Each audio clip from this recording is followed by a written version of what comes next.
President Donald Trump cheered on Attorney General Bill Barr's investigation of intelligence officials spying on his campaign and detailed his decision to declassify the information in the case. While speaking to reporters as he left the White House for his trip to Japan on Friday, Trump said Barr will be in charge of the information from various agencies, which he ordered declassified on Thursday night. They'll be able to see how this hoax, how this witch hunt started, why it started. It was an attempted coup or an attempted takedown of the President of the United States, he said. He explained that Democrats continued to try to do a redo of the investigation Special Counsel Robert Mueller conducted, but that it was over. It's over. There is no redo. They lost, Trump said. Trump described the investigative effort as an attempted coup of his presidency but said he looked forward to learning the details of how it started. You'll learn a lot. I hope it's going to be nice, but perhaps it won't be, Trump said about the new investigation. He specifically needled a few reporters who expressed concern about his decision. We're exposing everything, Trump said. We're being, a word that you like, transparent. Friday on MSNBC's Andrea Mitchell reports, NBC News White House correspondent Peter Alexander argued that President Donald Trump did not understand what the definition of treason was. Thursday at a White House event, Trump said a number of people should be tried for treason, including FBI Director James Comey, ex-FBI Deputy Director Andrew McCabe, FBI Agent Peter Strzok and FBI Attorney Lisa Page. Alexander said, I focused on this issue, which is something that he has just listed repeatedly, this idea that these adversaries committed treason.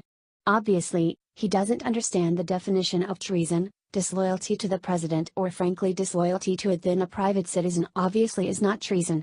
What struck me in that moment is when I told the president that the Constitution says the treason is punishable by death. To be fair, it's federal law that says it. The president nodded approvingly and nonetheless named all these names. President Donald Trump expressed sympathy for British Prime Minister Theresa May on Friday after she announced her plans to resign.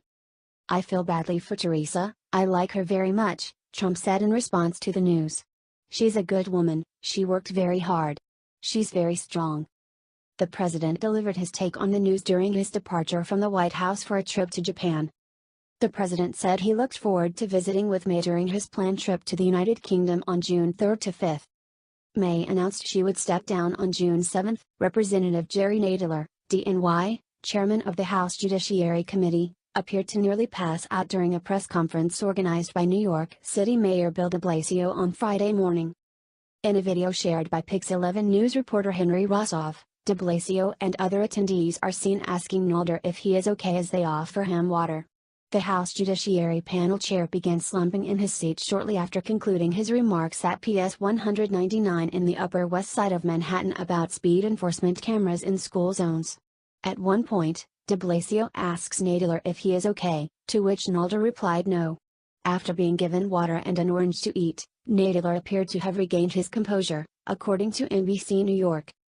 An ambulance was alerted of Nadler's health scare and a stretcher was wheeled into the building.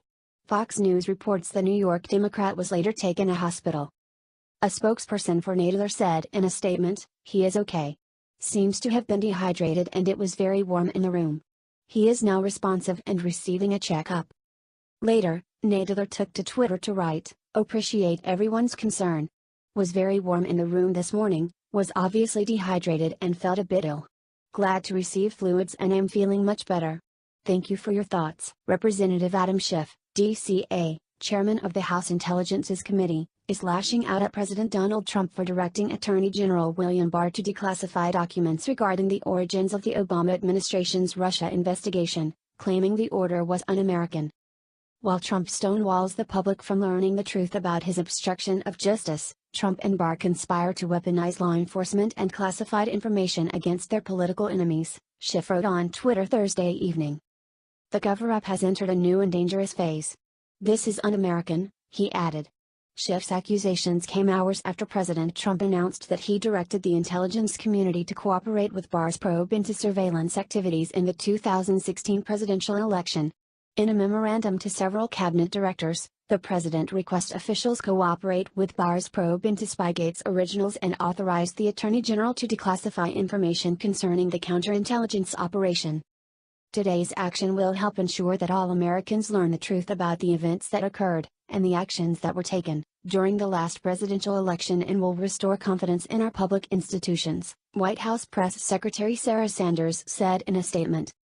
President Trump has repeatedly called for an investigation into the surveillance activities of his campaign. For months, Republicans such as Mark Meadows, RNC, Jim Jordan, RO, and Matt Gaetz, RFL, have called on the White House to declassify parts of the FBI's Foreign Intelligence Surveillance Act, FISA, warned to spy on former Trump campaign foreign advisor Carter Page. The Bureau used portions of the Hillary Clinton-funded Steele dossier for warrants targeting Page. In a Monday interview with SiriusXM's Breitbart News Daily, Judicial Watch President Tom Fitton ripped the Trump-Russia collusion narrative as the big lie, and even went as far to describe it as an international effort to take out Trump. Yesterday, you had confirmation over in the United Kingdom that intelligence operation there, the UK's intelligence apparatus, also knew about the dossier, Fitton told host and Breitbart News editor-in-chief host Alex Marlow, adding, and part of that spying that took place with Stefan Halper also took place in London. The New York Times, at the end of their story, exposing that, disclosed that the UK knew about that spy operation as well. Fitton continued, you had this other agency, supposedly a friend of the United States, laundering the Steele dossier that was created as a result of FBI DNC Clinton campaign money in consultation with Russian intelligence. It's pretty incredible stuff, and it shows you that it was an international effort to take out Trump. It wasn't just based here in the United States,